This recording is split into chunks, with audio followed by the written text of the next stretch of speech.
class. It's Ms. Cottle. This read aloud is just for you. It's a chapter book, and I'm going to put one chapter at a time up for you to look at whenever you want and listen to. So this chapter book is called Dinosaur Cove, Attack of the Tyrannosaurus.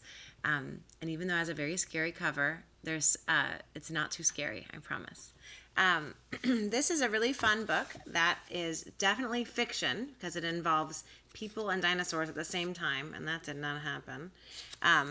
But there's some little illustrations worked in, and I'll show you. And mostly there's a lot of illustrations that happen in your mind because it's a chapter book. So here's the title, the title page. Ooh, Attack of the Tyrannosaurus. It's by Rex Stone and illustrated by Mike Spoor.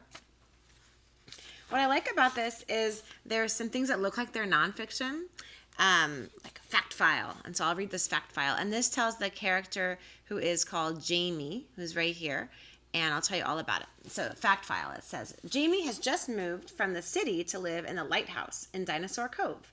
Jamie's dad is opening a dinosaur museum on the bottom floor of the lighthouse. When Jamie goes hunting for fossils in the crumbling cliffs on the beach, he meets a local boy, Tom, and the two discover an amazing secret, a world with real live dinosaurs. Some dinosaurs turn out to be friendly, but others are ferocious and hungry.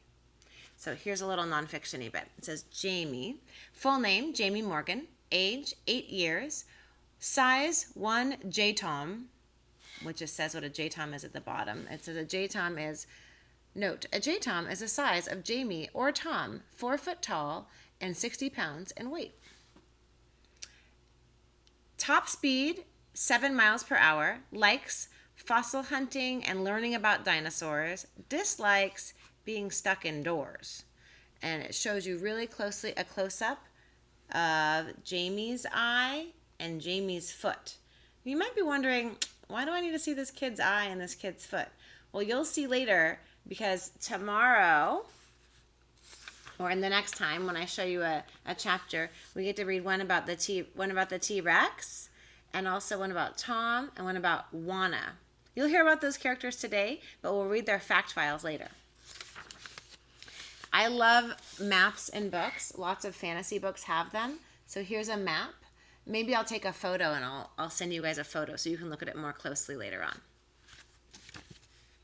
Let's get to it. Chapter 1. Here's a little image on chapter 1. You can check it out carefully. What do you think these things are right here? Does anyone know what that is?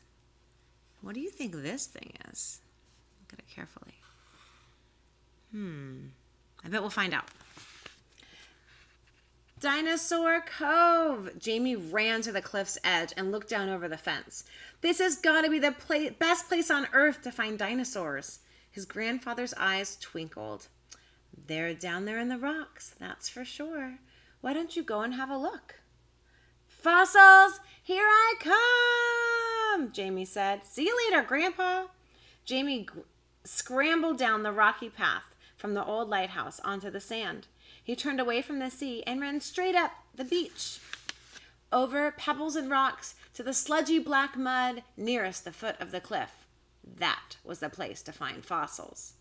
Jamie kept his eyes fixed on the muddy rocks, and every so often he bent down to pick one up. They were crumbly and broke apart in his fingers, but none of them had a fossil inside. Maybe I should try a bigger rock, he thought. He spotted a large blue-gray rock with a crack down the middle and dumped his backpack on the mud beside it. He dug out his safety goggles, fossil hammer, and chisel. I'm going to show you this picture.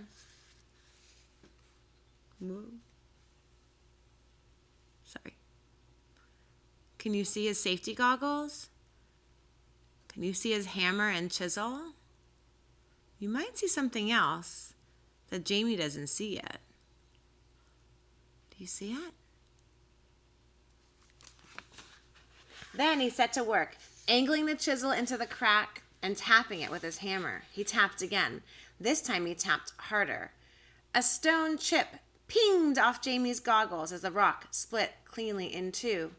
Treasure, Jamie said. What's that treasure? Sticking out of one half of the rock was a black spiral fossil with shiny gold ridges. He looked at it closely. It was about the length of his finger, but when he tried to pick it out, it didn't budge. It was stuck in the rock. Ooh, the fossil finder will tell me what it is, Jamie thought. He fished in his backpack and took out his favorite new gadget, a handheld computer. He flipped the lid and the screen glowed with a picture of a fossilized dinosaur footprint.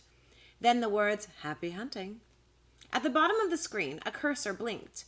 Jamie tapped "fossil shell" on the small keypad and looked again at his fossil and typed what it looked like, coiled rope. Then he pressed "find" and stared at the screen.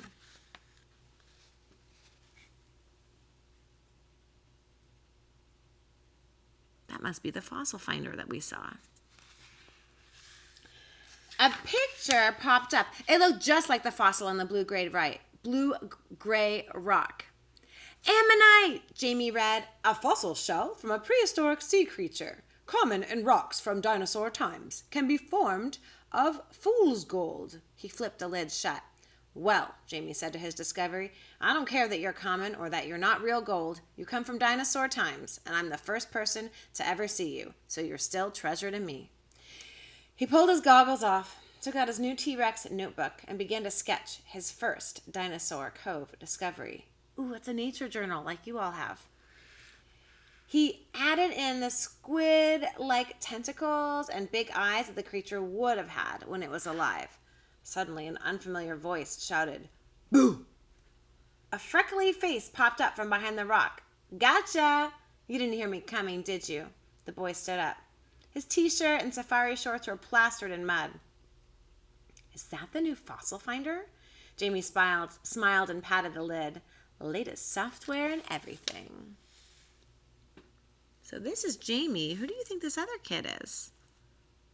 And do you see the notebook right here? That's Jamie's nature journal, which he specifically focuses on fossils and fossil finding. The boy pushed his curly red hair behind his sticky out ears. "I'm Tom Clay," he said.